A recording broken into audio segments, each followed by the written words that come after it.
But right now we've got to join a special young man, I would want to say. He's on our couch here. Let's welcome to the program Jeremy Davis, and he is a creative writer. Jeremy, good morning. Welcome to the program, and welcome to Ghana. Nice. Again, I should say. How long you in Ghana, man? This trip, I'll be here for about a week and a half. So I have about... No, how long you've been so far in Ghana? Oh, 3 days. 3 days. Yeah. What you had? You had some pepper pot? Not yet, I like pepper pot, but I haven't had any yet. I had some doubles. Is that doubles in Ghana? Yeah, man, my mom made it. You sure you had doubles in Ghana? I had roti. Okay. Roti, you know, when you clap it, so everything is doubles. Yeah, you know? okay. Yeah. All right, Jeremy, you're writing a novel, a book on Ghana. Right. You started in Barbados or Trinidad? Which one? My first novel was based in Trinidad and Tobago. My mother's son. The second was based in Barbados, Painting from the Heart. And now you're coming to Ghana. Right. What? Let's go back to Trinidad. Sure. What they encapsulated? What did all of that? The first one, the main character is Sky. Is actually a satire based on a young man's his struggles to find himself. He's trying to be an individual, you know, and society is trying to force him to conform to their standards, you know. So it goes through a period of about a weekend, a little bit more than a weekend, and he's fighting. So it basically goes through a lot of things that young men dream for. You know, he's driving a Lamborghini. He has the hot girl. You know, he got lots of cash that suddenly comes into his hand, and he's enjoying himself.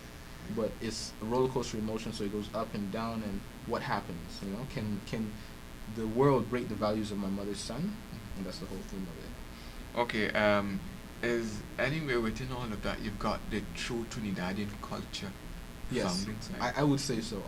Trinidad Guardian actually reviewed that book, and they said that it connects to the young Trinidadian male, and it explores the psyche of the Caribbean man, and it tries to understand man's place, the Caribbean man's place in society, and how he relates to the Caribbean woman. So I try to stay Caribbean to my roots as much as possible. You're Barbadian by birth? Yes. So why did you head to Trinidad first? I was actually at school in Trinidad, so because I was there and I had to release the first book, you know, I figured this is my environment, so while I'm here, why not do the research here in order to be able to, you know, have an authentic experience. And then you headed to Barbados, right. And you wrote about... Went back home to Barbados, spent some time immersed in the artistic communities of Barbados. And I spent some time with the Rastas, and spent some time with the painters and the singers and the poets down there. And then that spawned the second book, which is Painting from the Heart, the story of Iman. You travel a lot. I do. I enjoy traveling. In fact, I think that because we live in a global culture now, right? You have to travel in order to have a better worldview. You know, in order to, as a writer especially, in order to have to portray an authentic writing or experience in your work, you have to see what's going on in the world beyond. Okay, I've got to jump out of the Caribbean. You visited China, it was? I've lived in China for about a year. Spent some time in Hong Kong, Shanghai. I hate Beijing, but I really do. It's a terrible city. So if you're going there, it's terrible. Terrible city. It's smoggy. It's overpopulated. And even though Shanghai is overpopulated as well, it's overpopulated on a a nice way, you know. Okay. So can you live with the one-child policy around there? You think you can do that? It has changed, you know. It has changed? Yeah, because now a lot of because of the migration laws, right? People are being able to leave the country a lot more. So you can actually have 2 or 3 children. Okay. Yeah. What stood out during your trip to China that really had you thinking of, I would want to say? 2 things. The first thing that stood out for sure was I was in a little town called Yongkang. Tell me something in Chinese. Give me a little sentence or something. Ni hao, man. We were in this Chinese store on King Street it was, and I had a clerk. You would have noticed that we got quite a number of Chinese store here. Yes. So I'm there with the clerk, and she's giving me some Chinese lessons and so on. So that's how Claudia got the ni hao. That's how she got ni hao. You didn't know ni hao was good morning. We could argue.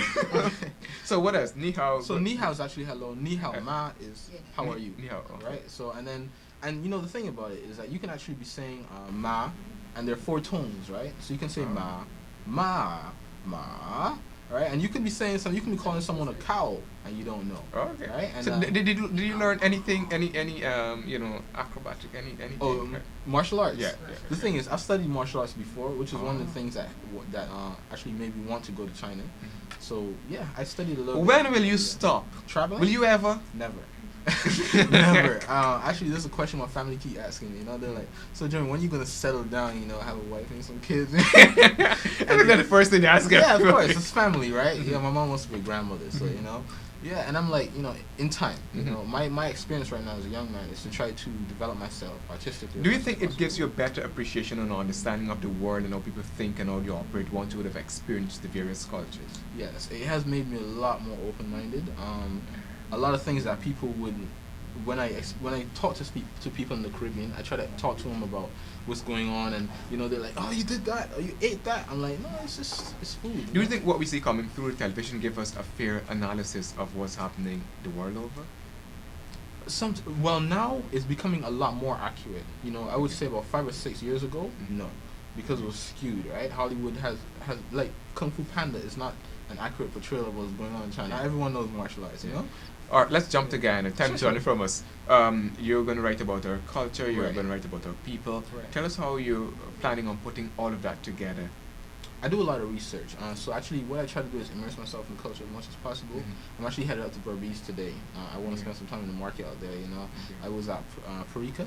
Yeah. Is that yeah? Yeah. I was a Parika. You see, the main character in my new novel is going to be Pritika, so I keep mixing that up, huh? Okay. And I was there last week and just trying to experience it as much as possible. So what do? You go and you sit, you buy from the vendors, Right. you interact with people. How do you do it? Interact with the vendors, talk to the people. I go to different schools and speak with the children, because when it comes to culture, that's the most authentic you can get when you speak to the children, you know, because the children are in the different socioeconomic brackets, you know, and they're just completely honest.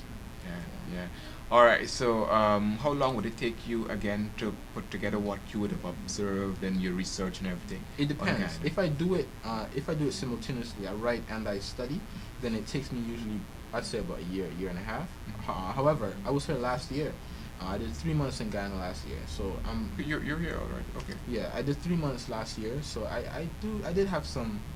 It was really, I did a lot of work last year, so I would say that this novel should be ready by mid next year. Where do you get your funding to sustain your work?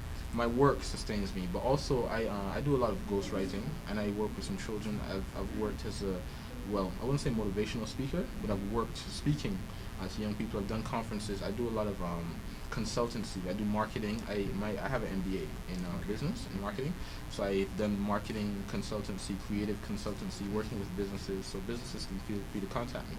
And yeah, that's how it goes. At the end of the day, Right. you get to 40, you get to 50, Right. and you would have probably put your cap on the nail. Right. What it is that you would have hoped that you achieve out of life and everything that you would have done, your contribution towards this earth. Well, I want my contribution to. I want to leave a lasting legacy, of course, right? I want to leave something in print. Right? As a writer, you want to see your work out there, but you don't just want to put it out there. You want readers to read it, and you want to be acclaimed for it, right? But even more than that, I want to be able to inspire the next generation to become writers. You know, I think that is, you have to carry on your culture. I'm really disappointed that we're just dependent on old authors like Naya Paul for our Caribbean experience. You have Brathwaite, yes, these guys are good, but what about our new generation? Who's telling our story? And that's the hope, that I can at least tell the story of the Caribbean young men. Jeremy, what you want to leave young men, young people looking at the... If you're interested in writing and you want to be a writer, just give me a call. I actually am quite active on Facebook, facebook.com/Africa, JAFRIKAH, right? Which is my non-diploma as well. You know, just keep writing, and then when you publish, when you have amassed some work, I'd say, give me a call. We work on developing it and take it to the next level. Jeremy, thanks a lot Thanks for being a part me of a the lot, program man. this Thank morning. you. I'm sorry we didn't have more time No, to it's talk okay. about Next that. time. All right, next time. All right. Next time. And I want to be the first to get a copy of your book, Ghana, when you finish. For sure. All right, so today we're talking with Jeremy Davis. He's a creative writer.